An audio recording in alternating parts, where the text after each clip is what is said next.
This toothy serial killer once saved a child and almost killed a god. Does the Corinthian from the Sandman have a heart of gold, or is he just in it for the fun?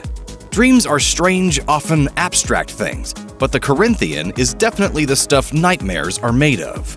While the world of the Sandman is populated by a host of unforgettable characters, the Corinthian is probably the most terrifying.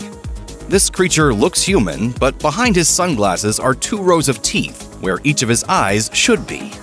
And if that wasn't enough, the Corinthian's viciousness is unmatched.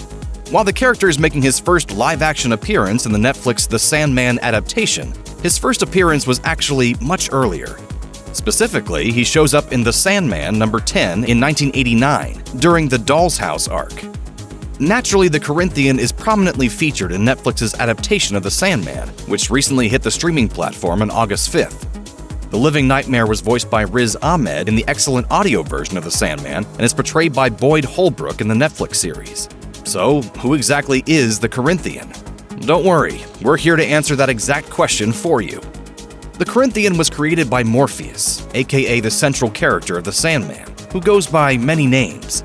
He and his siblings comprise the 7 Endless, the living embodiments of destiny, death, dream, destruction, desire, despair, and delirium. Morpheus is the Prince of Stories, responsible not only for dreams, but nightmares as well. His realm is known as the Dreaming. As Dream tells the Corinthian in the Netflix show, "You were my masterpiece. A dark mirror made to reflect everything humanity will not confront." But this living nightmare struggled to mind the boundaries between dreams and reality, a crime for which Dream planned to unmake him. However, before he could do so, Dream was captured and held prisoner in 1916 until he escaped in 1988.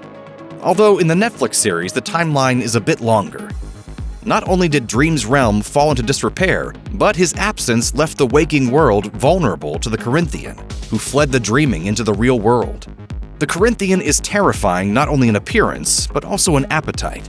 He can use his extra mouths to consume the eyeballs of his victims and greatly relishes the process. This nightmare can also see things through the eyes of those victims. Over the decades, he managed to hide himself behind those trademark shades and built up quite a reputation amongst frighteningly like-minded people. He didn't just torture and kill, but also empowered others to do the same. This led to him speaking at a serial killer convention, where Dream finally tracked him down. After finally escaping his imprisonment, Dream had a long journey ahead of him.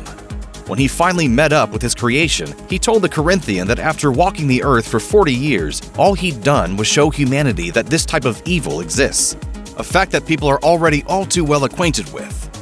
Dream took the blame, feeling that the ultimate failing was his own for doing a poor job constructing the creature. The Corinthian challenged his creator, but was swiftly unmade. However, that wasn't the end for this living nightmare. A few years later, during the climactic arc of the Sandman, The Kindly Ones, Dream would find himself in need of the Corinthian again for a very important mission: to find a lost child whose relationship to the dreaming made him extremely important. You might not think a search and rescue mission would be in the Corinthian's wheelhouse, but it proved to be a task he was uniquely suited for. Dream remade the nightmare, but with a few key differences. This version of the Corinthian was a distinct creature, but retained his predecessor's memories. He was far more loyal this time around, though perhaps this was because he hoped to avoid the fate of the first Corinthian. However, over time, this iteration of the nightmare would prove unstable as well. Aside from those major story arcs in The Sandman, the Corinthian would also appear in spin-off books The Dreaming and The Sandman Presents The Corinthian. Most recently, he headlines his own story in the Sandman universe, Nightmare Country. So if you ended the show wanting more of the scariest nightmare in all of Dream's kingdom, there's plenty of places the Corinthian is haunting.